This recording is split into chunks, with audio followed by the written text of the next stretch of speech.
నిర్మల్ జిల్లా బాయంసా బస్టాండ్లో దొంగలు బీభత్సం సృష్టించారు. నిత్యం రద్దీగా ఉండే బస్టాండ్లో ఏటీఎంను చోరీకి యత్నించారు. ఏటీఎం మిషన్ను దొంగలు ధ్వంసం చేశారు. ఏటీఎం నుంచి ఎలాంటి క్యాష్ పోలేదని అధికారులు తెలిపారు. పోలీసులు కేసు నమోదు చేసుకుని దర్యాప్తు చేస్తున్నారు.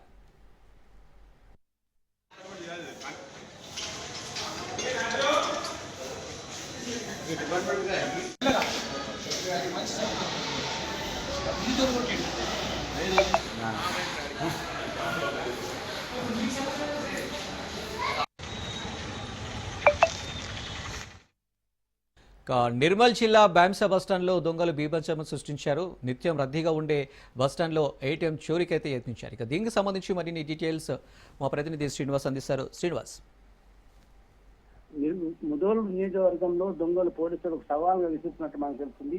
నియోజకవర్గంలో ఎక్కడో ఒక కంపల్సరీ దొంగలు పడుతూనే ఉన్నారు. గత వారం 10 రోజులకి అయితే వరుసగా బాసరు గ్రామంలో కూడా రోజు దొంగతనం అయింది. అక్కడ వాళ్ళు అక్కడి ప్రాంతం వాళ్ళు ప్రజలందరూ రోజు రాత్రి బస్తీ కట్టే పరిస్థితి ఏర్పడుతుంది. అసలు ఇది దొంగతనాలు ఎందుకు అవుతున్నాయో పోలీసులకు సవాల్ ఇస్తున్నట్టు. అయితే నిన్న ముదోల్ బైంసా పట్టణంలోని మెయిన్ బస్టాండ్ లోనే దొంగలు ప్రయత్నం చేసిండు. అయితే ఆ ఏటీఎం పగలకపోవడంతో దొంగతనం చేయాలి కానీ విఫల ప్రయత్నం చేసిండు. అయితే ఈ దొంగతనాలు మాత్రం అంటే ఈ మహారాష్ట్ర బార్డర్లు ఉంటాయి కాబట్టి అక్కడ వాళ్ళు వచ్చే వాళ్ళు ఇక్కడ మనకు గుర్తుపట్టలేకపోతుంది పోలీసు వాళ్ళు. ఆ మహారాష్ట్ర ప్రభావం ఎక్కువ ఉంటుంది ఇక్కడ. మహారాష్ట్ర దగ్గర నుంచి బార్డర్ ప్రాంతం కాబట్టి ఇక్కడ ఉంటుంది. వరుసగా దొంగతనం చేస్తుంది మాత్రం పోలీసు వాళ్ళు అయితే అవాక్ అయిపోతున్నారు. వాళ్ళు ఎంత ప్రయత్నం చేసినా వాళ్ళు పోలీసు వాళ్ళు మాత్రం దొరకడం లేదు. ఈ నియోజకవర్గం బార్డర్ ఉంటుంది కాబట్టి ఇక్కడ పోలీసు వాళ్ళు ఎక్కడో ఏదో ఒక గ్రామంలో కంపల్సరీ దొంగతనం అయితే చేస్తున్నారు. బాసర్లో మొన్నటి వరకు జరిగిన ఇప్పుడు వాడు గ్రామంలో నంబర్ బస్తి కట్టడానికి అక్కడ ఆగిపోయి కానీ అందుకోసం ఇక్కడ అక్కడ దొంగతనం అయితే పోలీసులకు సవాల్ అయితే మనం చెప్పారు. Right Srinivas, thank you.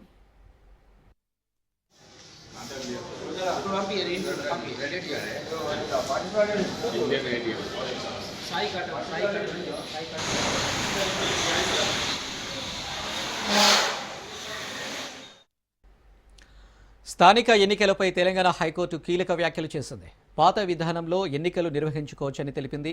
బీసీలకు 42% రిజర్వేషన్లు కల్పిస్తూ ప్రభుత్వం జారీ చేసిన ఉత్తర్వులను నిలిపివేసినందున గడువు తీరిన స్థానిక సంస్థల ఎన్నికలు నిర్వహించడానికి పాత విధానం ప్రకారం ఎన్నికల సంఘం ముందుకు వెళ్లవచ్చని హైకోర్టు పేర్కొంది. రిజర్వేషన్లు 50%కి మించొద్దని తెలిపింది. స్థానిక సంస్థల కాలపరిమితి దాటినప్పుడు రాష్ట్రం కేంద్రపాలిత ప్రాంతాల్లో ట్రిపుల్ టెస్ట్ నిర్వహించే పరిస్థితులు లేకపోతే ఎన్నికల సంఘం ఆ దామాషా సీట్లను ఓపెన్ కేటగిరీ సీట్లుగా నోటిఫై చేసి ఎన్నికలకు వెళ్లవచ్చంటూ రాహుల్ రమేష్ వాగ్ కేసులో సుప్రీంకోర్టు 2022లో మధ్యంతర ఉత్తర్వులు జారీ చేసిందని తెలిపింది. దీని ప్రకారం 42% జీవోను ఈ కోర్టు నిలిపివేసినందున దామాషా సీట్లను ఓపెన్ కేటగిరీ కింద నోటిఫై చేసి స్థానిక సంస్థల ఎన్నికలపై ముందుకు వెళ్లవచ్చని స్పష్టత ఇచ్చింది.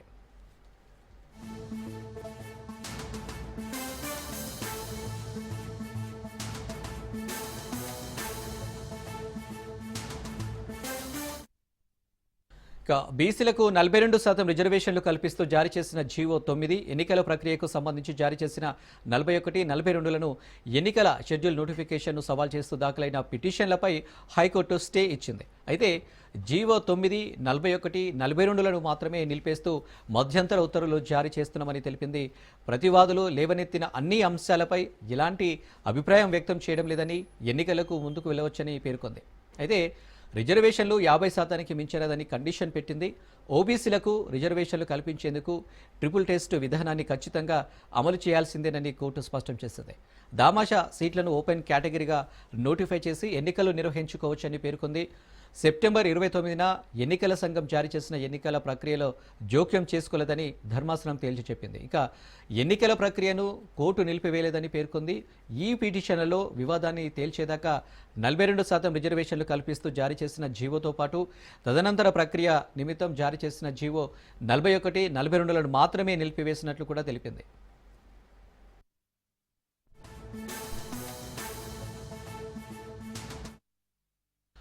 స్థానిక సంస్థల ఎన్నికల్లో బీసీలకు 42% రిజర్వేషన్ల జీవోను ఎన్నికల నోటిఫికేషన్ అమలును నిలిపివేస్తూ హైకోర్టు ఇచ్చిన స్టేపై సుప్రీంకోర్టును ఆశ్రయించాలని రాష్ట్ర ప్రభుత్వం నిర్ణయించినట్లు తెలుస్తుంది.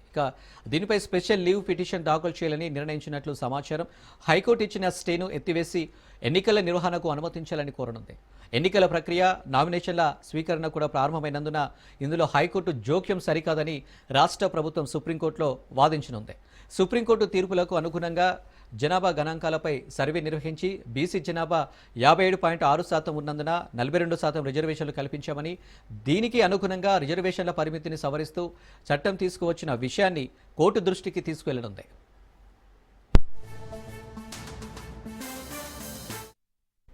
రైట్, ఇక ఇదే విషయానికి సంబంధించి మరిన్ని డీటెయిల్స్ మా ప్రతినిధి రాజు లైవ్లో అందిస్తారు. రాజు.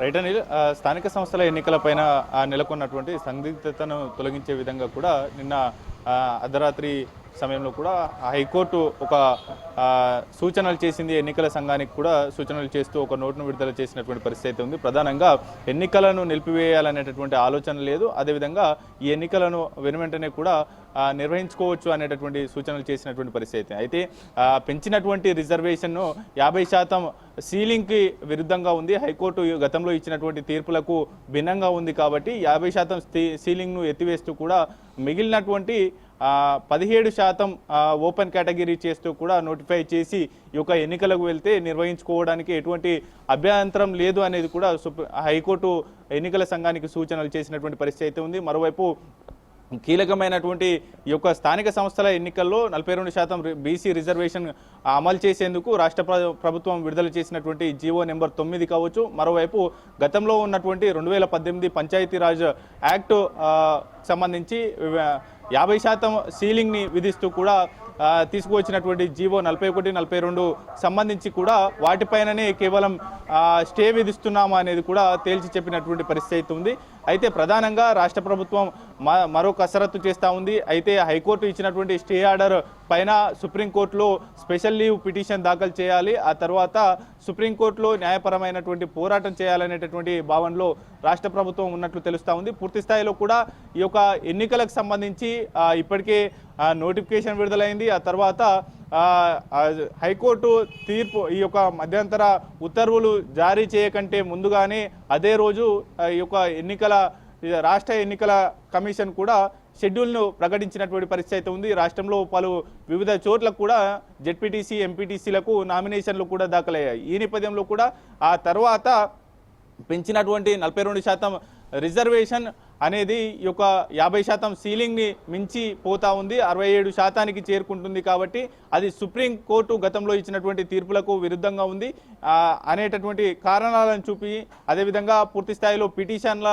వాదనలు విన్న తర్వాత వాదనలతో ఏకీభవించినటువంటి హైకోర్టు ఈ యొక్క స్టే విధించినటువంటి పరిస్థితి అయితే ఉంది. దానికి ప్రకారం కూడా నిన్న రాష్ట్ర ఎన్నికల కమిషన్కి పలు సూచనలు చేస్తూ కూడా ఒక నోటును విడుదల చేసినటువంటి పరిస్థితి అయితే ఉంది. అయితే పెంచినటువంటి 17% అంటే ఓవరాల్గా తెలంగాణ రాష్ట్ర సర్కార్ 42% బీసీ రిజర్వేషన్ అమలు చేస్తే గనక గతంలో ఉన్నటువంటి ఎస్సీలకు 15%, ఎస్టీలకు 10% రిజర్వేషన్ ఓవరాల్గా 25% అవుతుంది.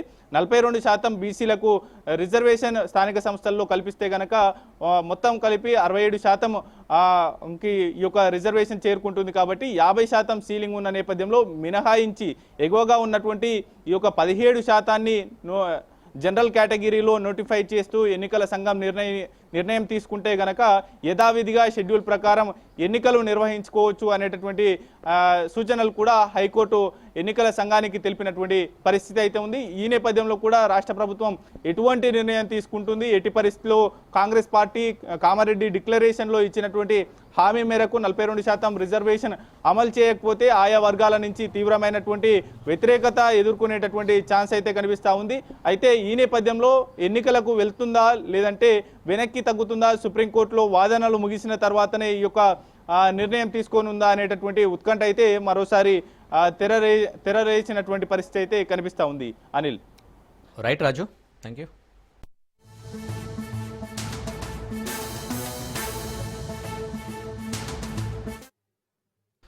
Breaking news. వైసీపీ నేత మాజీ మంత్రి బొత్స సత్యనారాయణ సంచలన వ్యాఖ్యలు చేశారు. తనను హత్య చేసేందుకు కుట్ర చేశారని ఆరోపించారు. దీనిపై విచారణ చేయాలని గవర్నర్ సిఎస్కు లేఖ రాస్తానని తెలిపారు. పైడితల్లి సిరిమానోత్సవంలో వైసీపీ నేతలు కూర్చున్న వేదిక ఎలా కూలిందని ప్రశ్నించారు. దీని వెనుక ఎవరున్నా బయటకు లాగుతానన్నారు బొత్స సత్యనారాయణ.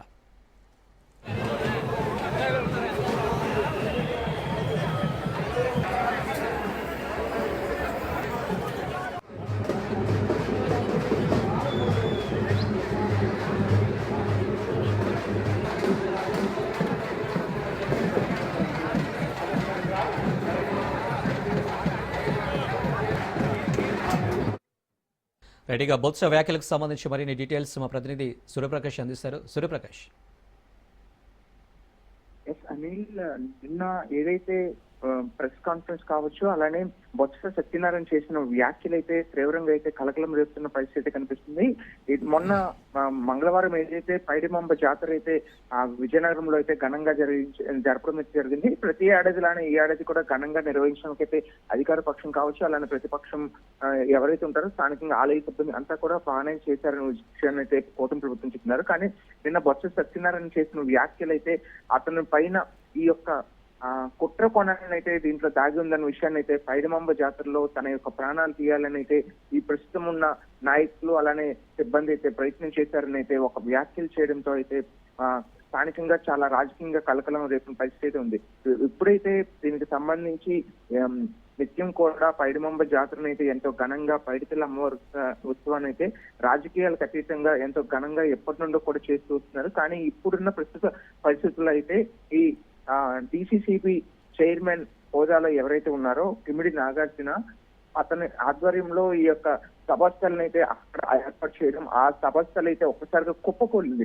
అతను కూర్చొని వీక్షిస్తున్న సమయంలో అయితే ఆ యొక్క సభా ప్రాంగణం అంతా కూడా కుప్పకూలిన పరిస్థితితో అయితే ఇటువంటి ఇబ్బందులు అయితే ఎదుర్కొన్నామనే ఉద్దేశంతో ఎప్పుడైనా సరే ఎటువంటి పొరపాటు జరిగినా సరే సరిదిద్దుకునే పరిస్థితి ఉంటుందని కూడా నిన్న అతను తీవ్రమైన వ్యాఖ్యలు చేసిన పరిస్థితి ఉంది. రాజకీయాలు అయితే ఈ అమ్మవారి జాతరలో ఉండే పరిస్థితి లేదు, కానీ దానికి పూర్తిగా భిన్నంగా అయితే రాజకీయాలనే ఈ యొక్క అమ్మవారి జాతరలో కూడా చూపించడం చాలా ఇబ్బందిగా ఉందన్న విషయాన్ని అయితే తెలియజేసిన పరిస్థితి ఉంది. అతను గతంలో 15 ఏళ్లుగా మంత్రిగా పనిచేసి 5 ఏళ్లుగా ఎంపీగా ఉన్నప్పుడు కూడా ఉత్సవాల్లో పాల్గొన్నాను, కానీ ఎప్పుడు కూడా ఇటువంటి ఇబ్బందికరమైన పరిస్థితి చోటు చేసుకోలేదు. కానీ ఈసారి రాజకీయంగా అశోక్ గజపతి రాజు కావచ్చు, గోవా గవర్నర్ అశోక్ గజపతి రాజు కావచ్చు, అలానే కిమిడి నాగార్జున, అలానే అదితి ప్రస్తుతం ఎమ్మెల్యే ఎవరున్నారు, వీళ్ళంతా కూడా వాళ్ళ అధికారాన్ని అడ్డు పెట్టుకొని ప్రస్తుతం ఈ యొక్క అమ్మవారి పండగని కూడా రాజకీయంగా వాడుకున్నారని వ్యాఖ్యలు చేసిన పరిస్థితి ఉంది. దీని దురదృష్టవశాత్తు ప్రభుత్వంలో ఉన్న అధికారులు వాళ్ళ సరైన ప్రమాణాలు పాటించకపోవడం వల్లే ఈ యొక్క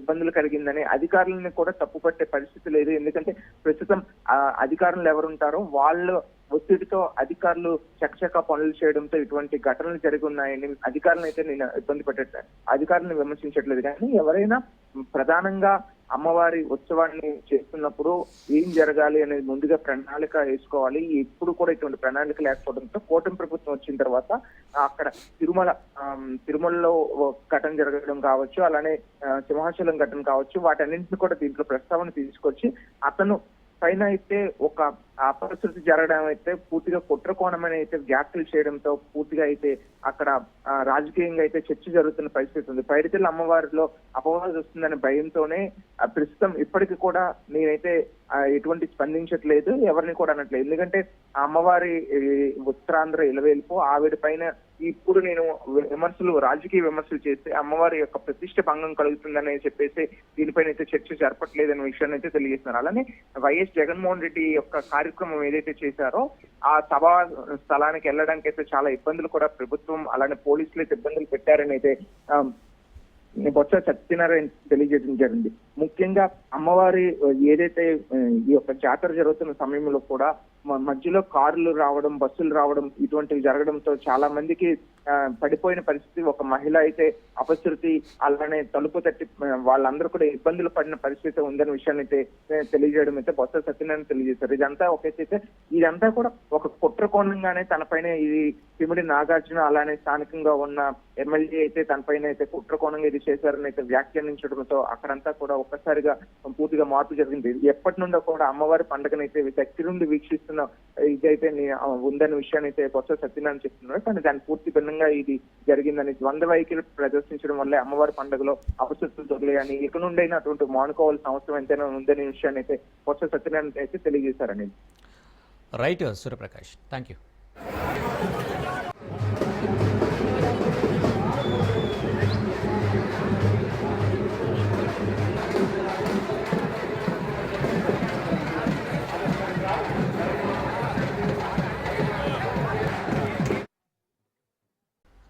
కల్తీ మద్యం కేసులో A1 జనార్దన్ రావు అరెస్ట్ అయ్యారు. గన్నవరం ఎయిర్పోర్ట్లో పోలీసులు ఆయనను అదుపులోకి తీసుకున్నారు.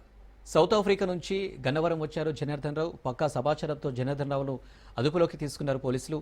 నకిలీ మద్యం కేసుకు సంబంధించి జనార్దన్ రావును అధికారులు విచారించనున్నారు. అయితే తనను కావాలనే మద్యం కేసులో ఇరికించారని, నకిలీ మద్యం కేసుతో తనకు ఎలాంటి సంబంధం లేదన్నారు జనార్దన్ రావు.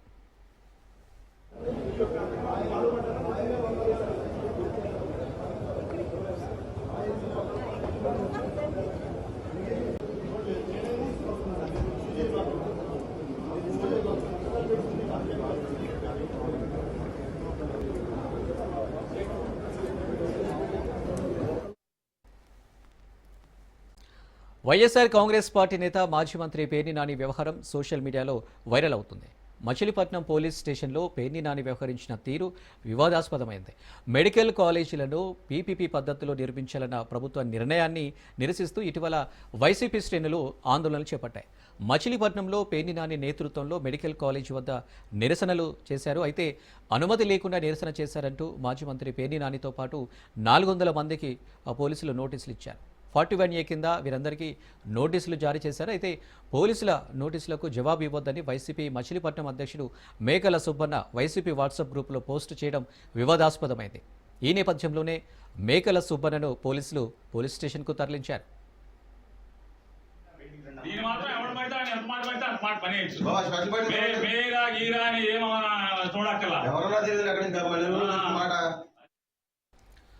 అయితే మేకల సుబ్బన్నను పోలీస్ స్టేషన్కు పిలిపించిన విషయం తెలుసుకున్న మాజీ మంత్రి పేర్ని నాని కార్యకర్తలతో కలిసి స్టేషన్ వద్దకు చేరుకున్నారు.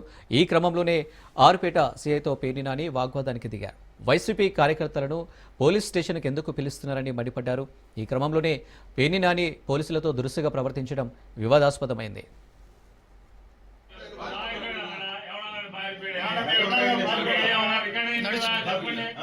నడుచుకుంటూ వెళ్ళారు అన్నాడు.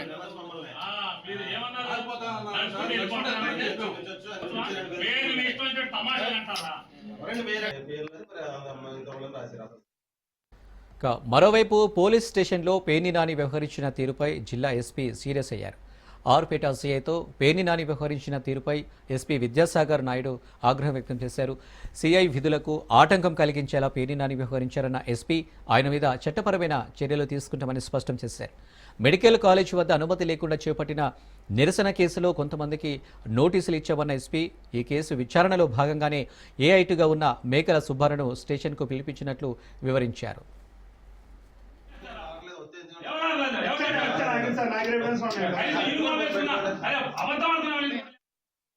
సుబ్బన్నను విచారిస్తున్న సమయంలోనే పేర్ని నాని గుంపుగా పోలీస్ స్టేషన్కు వచ్చారని ఎస్పీ విద్యాసాగర్ నాయుడు వివరించారు. ఛాంబర్లోకి వచ్చి విచారణ అధికారి అయిన సిఐని బెదిరించేలా మాట్లాడారని, దీన్ని పోలీస్ శాఖ తరపున తీవ్రంగా ఖండిస్తున్నట్లు తెలిపారు. పోలీస్ స్టేషన్కు రావడంలో తప్పు లేదన్న ఎస్పీ విచారణ ఎదుర్కొంటున్న వ్యక్తిని విడిపించుకెళ్తాననడం సరికాదన్నారు. పోలీసులతో గౌరవంగా మాట్లాడాలని, గుంపులుగా వచ్చి గలాటా సృష్టించడం సరైంది కాదన్నారు.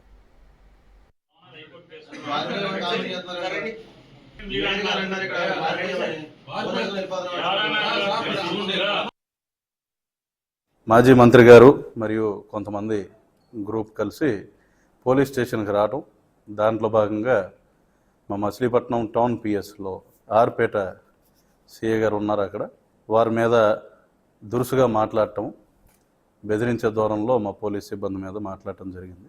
ఇది మా దృష్టికి వచ్చింది. వివిధ మీడియా మాధ్యమాల్లో కూడా వీడియోస్ వైరల్ అవ్వడం జరిగింది. దీన్ని కృష్ణా జిల్లా పోలీసుల తరఫున మేము ఖండిస్తున్నాం. ముఖ్యంగా ఏంటంటే not only this press meet is not intended for any specific person or party. సందర్భం ఎరైజ్ అయింది కాబట్టి we wanted to pass A respectful message to everyone. విధి నిర్వహణలో భాగంగా పోలీసులను గనక అగౌరవపరుస్తూ తోలనాడుతూ బెదిరించే ధోరణిలో మాట్లాడటం చేస్తే irrespective of any party or any affiliation or any person, we will take very stringent action. చట్టపరంగా ఖచ్చితంగా వారి మీద చర్యలు తీసుకోబడతాయి. పోలీసుల విధులను ఆటంకం కలిగిస్తే మేము ఎట్టి పరిస్థితుల్లో ఉపేక్షించే పరిస్థితి లేదు. మాజీ మంత్రి గారు మరియు కొంతమంది మరోవైపు పోలీసులు అక్రమ కేసులు పెట్టారని పేర్ని నాని ఆరోపిస్తున్నారు. సెక్షన్ 30 అమల్లో ఉండడంతో కేసులు పెట్టామని చెప్తున్నారన్నారు. 365 రోజులు సెక్షన్ 30 పెడుతూ ఉంటే ప్రజల గొంతు వినిపించకూడదా అని పేర్ని నాని ప్రశ్నించారు. ఏపీలో టీడీపీ అధికారంలోకి వచ్చిన తర్వాత నుంచి రాష్ట్రమంతా సెక్షన్ 30 అమలు చేయడం వింతలా ఉందన్నారు. నోటీసులు అందుకున్న వారంతా పోలీస్ స్టేషన్కి వెళ్లి వివరాలు ఇచ్చామని, అయినా కూడా మేకల సుబ్బారావును మాట్లాడాలని పిలిపించి అరెస్టు చేశారన్నారు. ఇంట్లో పెళ్లి ఉందన్న వినిపించుకోవడం లేదని పేర్ని నాని ఆరోపించారు. తమ పార్టీ పట్టణ అధ్యక్షుడిని అరెస్టు చేస్తే ప్రశ్నించకూడదా అని మండిపడ్డారు. అలాగే వైసీపీ వాట్సాప్ గ్రూపులను హ్యాక్ చేస్తారని పేర్ని నాని ఆరోపించారు. రాంబాబు లాడ్జ్లో దొరికాడని ఒక పోస్ట్ పెడితే 3 ఏళ్ల క్రితం తీసుకొచ్చి పెట్టాము. పెడితే 10 రోజులు రిమాండ్లో ఉన్నాడు. తెలీదా పోలీస్ అంటే ఎట్టా ఉండతో? ఒక సోషల్ మీడియాలో 3 సంవత్సరాల క్రితం సంబరాల రాంబాబు లాడ్జ్లో దొరికాడు పోలీసులకి అని చెప్పని 3 ఏళ్ల క్రితం ఒక పోస్ట్ పెడితే ఆ పోస్టును ఆధారం చేసుకుని కేసు పెట్టి 10 రోజులు రిమాండ్లో పెట్టాం. పోలీసు ఎట్లా ఉంటుందో తెలీదా మీకు? అదొకటే కాదు, సిబిఐ ఎంక్వైరీ చేయమని చెప్పింది కోర్టులు. అది కూడా తెలుసుకోమని చెప్పాం. సిబిఐ ఎంక్వైరీ చేయమంది పోలీసుల్ని, సిబిఐ పోలీసుల మీద, అది కూడా తెలుసుకోండి. ఎంతోమందిని వదిలేయమని చెప్పింది, అది కూడా తెలుసుకోండి. మీకు అంత ధైర్యం ఉన్న జడ్జి ఉంటే వదిలించుకోండి, తెచ్చుకోండి, బెయిల్ తెచ్చుకోండి. తెచ్చుకుంటాం ఖచ్చితంగా. అంత ధైర్యం ఉన్న జడ్జిలే ఉంటారని మేము కూడా అనుకుంటాం. తెచ్చుకుంటాం. తెచ్చుకోక ఏం చేస్తాం? జడ్జిలనే వెళ్ళి కాళ్ళ మీద అక్కడే మా ప్లేట్లలో పెట్టుకుంటాం, వాస్తవాలు చెప్తాం. సీసీ ఫుటేజ్ తీయండి, ఏం చేయాలి చూడండి, ఏం జరిగిందో చూడండి. సెప్టెంబర్ 20-21 నోటీస్ ఇచ్చిన కాడి నుంచి వాళ్ళ దాకా ఎన్నిసార్లు వచ్చి ఉంటాడు? 4 సార్లు 5 సార్లు స్టేషన్కి వచ్చి వెళ్ళాడు. కాల్ డేటాలు తీసుకోండి కావాలంటే, సబ్ ఇన్స్పెక్టర్లు, స్టేషన్లో రైటర్లు, కానిస్టేబుల్స్, మా టౌన్ ప్రెసిడెంట్ వెళ్ళి చూసుకోండి. ఎన్ని కోర్టుకు చెప్పుకుంటాం. నార్వేలోని నోబెల్ కమిటీ శాంతి బహుమతి ప్రకటించడంతో ప్రపంచం దృష్టి అంతా అటువైపునకు వెళ్ళింది. ఈసారి చర్చకు కారణం బహుమతి గ్రహీత కాదు, బహుమతి కోల్పోయిన అమెరికా అధ్యక్షుడు డొనాల్డ్ ట్రంప్ కోసం. ప్రతిష్టాత్మక నోబెల్ శాంతి బహుమతి 2025ను వెనిజులా ప్రతిపక్ష నాయకురాలు, మానవ హక్కుల కార్యకర్త మరియా కొరినా మచాడో అందుకొనున్నారు. వెనిజులాలో ప్రజాస్వామ్యం కోసం నియంతృత్వ రాజకీయం ఎదిరించి పోరాడినందుకు ఆమెకు ఈ బహుమతి లభించింది. ఈ నిర్ణయాన్ని ప్రపంచవ్యాప్తంగా అనేక దేశాలు స్వాగతించగా అమెరికా అధ్యక్షుడు ట్రంప్ మాత్రం తీవ్ర అసంతృప్తిని వ్యక్తం చేశాడు. బహుమతి ప్రకటించే ముందు నుంచే ట్రంప్ తనకు నోబెల్ రావాల్సిందే అన్న సంకేతాలు ఇచ్చాడు. 8 యుద్ధాలను ముగించారన్న ట్రంప్ గాజాలో శాంతి తీసుకువచ్చిన అవార్డు ఇవ్వలేరా అంటూ ప్రశ్నించాడు. తనకు అవార్డు ఇవ్వకుంటే దాని అర్థం ప్రపంచం న్యాయం చేయడం మానేయాల్సి ఉంటుందని హెచ్చరించాడు. అయితే కమిటీ మాత్రం ట్రంప్ వ్యాఖ్యలను పట్టించుకోలేదు. నోబెల్ శాంతి బహుమతిని వెనిజులా మానవ హక్కుల ఉద్యమానికి ప్రతీకగా నిలిచిన మచాడోకు ప్రకటించింది.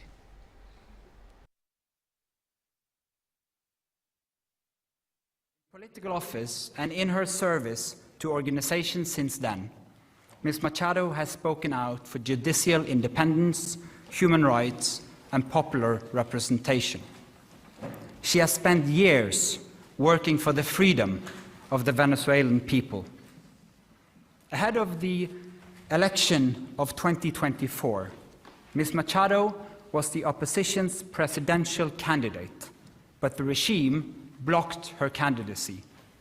She then backed the representative of a different party, Edmundo González Urrutia, in the election. Hundreds of thousands of volunteers mobilized across political divides. They were trained as election observers to ensure a transparent and fair election. Despite the risk of harassment, arrest, and torture, citizens across the country held watch over the polling stations. They made sure the final tallies were documented before the regime could destroy ballots and lie. చైనాపై America మరోసారి టారిఫ్ల మోత మోగించింది. యుఎస్కు అరుదైన ఖనిజాల ఎగుమతులపై China ఆంక్షలు విధించడంపై Trump serious అయ్యారు. US దిగుమతి చేసుకునే చైనా ఉత్పత్తులపై 100% సుంకాలు విధించారు. చైనా అందరికీ శత్రువుగా మారుతుందని అమెరికా అధ్యక్షుడు ట్రంప్ మండిపడ్డారు. అవసరమైతే జిన్పింగ్తో భేటీ రద్దు చేసుకుంటానని ట్రంప్ స్పష్టం చేశారు.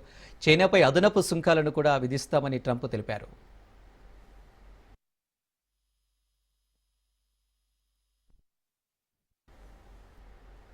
అమెరికా టెన్నెస్సీలో ఘోర ప్రమాదం జరిగింది. మిలిటరీ ప్లాంట్లో భారీ పేలులు జరిగి 19 మంది మృతి చెందారు, పలువురికి గాయాలయ్యాయి. పేలుడు ధాటికి కార్లు ఎగిరిపడ్డాయి, మంటల్లో వాహనాలు దగ్ధమయ్యాయి. అక్యురేట్ ఎనర్జెటిక్ సిస్టమ్స్ కర్మాగారంలో ఘటన జరిగింది.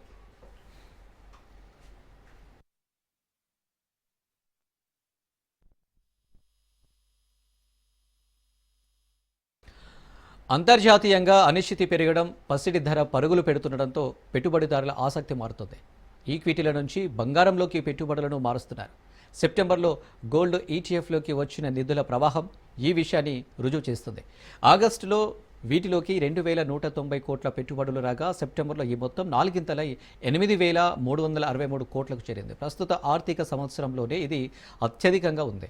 దీంతో మ్యూచువల్ ఫండ్ల నిర్వహణలో ఉన్న గోల్డ్ ఈటీఎఫ్ల ఆస్తుల విలువ 90,000 కోట్లను మించింది. దీంతోపాటు వెండి ఈటీఎఫ్లకు గిరాకీ పెరిగింది. పెట్టుబడిదారులు వైవిధ్యం కోసం విలువైన లోహాల వైపు మొగ్గు చూపుతున్నారనే విషయాన్ని ఇది స్పష్టం చేస్తుంది.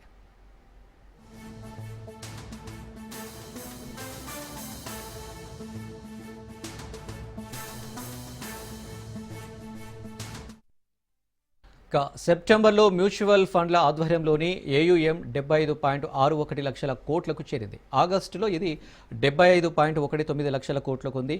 మొత్తం పోర్టుఫోలియోల సంఖ్య 25.19 కోట్లకు చేరింది. గత నెలలో కొత్తగా 30.14 లక్షల ఫోలియోల జతమయ్యాయి. రిటైల్ ఫోలియోలు 19.81 కోట్లకు పెరిగాయి. 2025లో ఇప్పటి వరకు పసిడి విలువ 62% పెరగడంతో భారత్లో ప్రజల వద్ద ఉన్న బంగారం విలువ 3.8 లక్షల కోట్ల డాలర్లకు చేరింది. దేశ జీడీపీలో ఇది 89%కి సమానమని పేర్కొంది.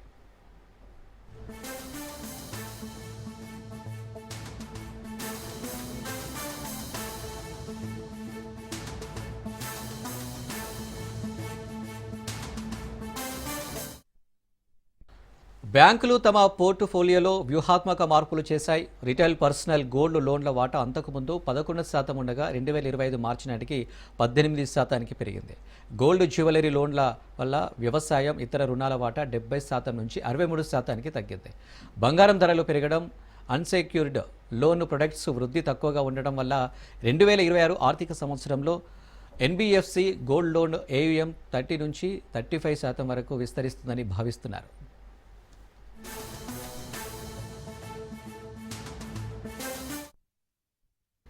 బంగారం ధర దాదాపు ఏడాదిన్నర కాలంలోనే రెట్టింపైంది. దీంతో ఆభరణాలు కొనుగోలు చేయలేని పరిస్థితి సామాన్య మధ్యతరగతి ప్రజలకు ఎదురవుతుంది. ఆభరణాల విక్రయాలు తగ్గినట్లు వ్యాపారాలు స్పష్టం చేస్తున్నాయి. ఇదే సమయంలో బంగారం ఆభరణాలు తనాఖా వ్యాపారం మాత్రం అనూహ్యంగా పెరుగుతుంది. ఆభరణాలు తనాఖా పెట్టుకొని అప్పులు ఇచ్చే సంస్థల వ్యాపారం శరవేగంగా విస్తరిస్తుంది. పసిడి ధర బాగా పెరిగినందున గతంతో పోల్చితే బంగారంపై అప్పుగా ఎక్కువగా సొమ్ము లభిస్తుంది. అందుకే ఎంతోమంది తమ అవసరాలకు ఆభరణాలను తనాఖా పెట్టి అప్పులు తీసుకుంటున్నారు. 10 గ్రాముల బరువు ఉన్న 22 క్యారెట్ల పసిడి ఆభరణాన్ని తనాఖా పెడితే బ్యాంకులు 70 నుండి 75 వేల వరకు అప్పు ఇస్తున్నాయి. బ్యాంకింగేతర సంస్థలు ఇంకా అధికంగా 80 నుండి 85 వేలు మంజూరు చేస్తున్నాయి.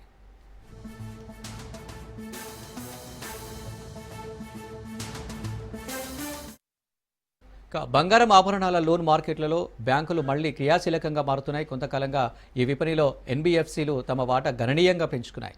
బ్యాంకులు కార్పొరేట్ వ్యవసాయ, వ్యక్తిగత రుణాలపై దృష్టి సారిస్తూ గోల్డ్ లోన్స్ ప్రాధాన్యం ఇవ్వకపోవడం ఎన్బిఎఫ్సిలకు కలిసొచ్చింది. ఇటీవల కాలంలో మళ్లీ బ్యాంకులు గోల్డ్ లోన్స్ అధికంగా ఇస్తున్నాయి. గోల్డ్ పెట్టుకుని బ్యాంకులు జారీ చేసిన లోన్స్ ఈ ఏడాది మార్చి నాటికి 18%కి పెరిగాయి. ఏడాది క్రితం ఈ వాటా 11%. ఎన్బిఎఫ్సిలు ఇచ్చిన పసిడి రుణాలు ఈ ఏడాది మార్చికి 2.4 లక్షల కోట్లకు చేరాయి. ఈ విభాగంలో ఏటా 41% వృద్ధి నమోదవుతోంది.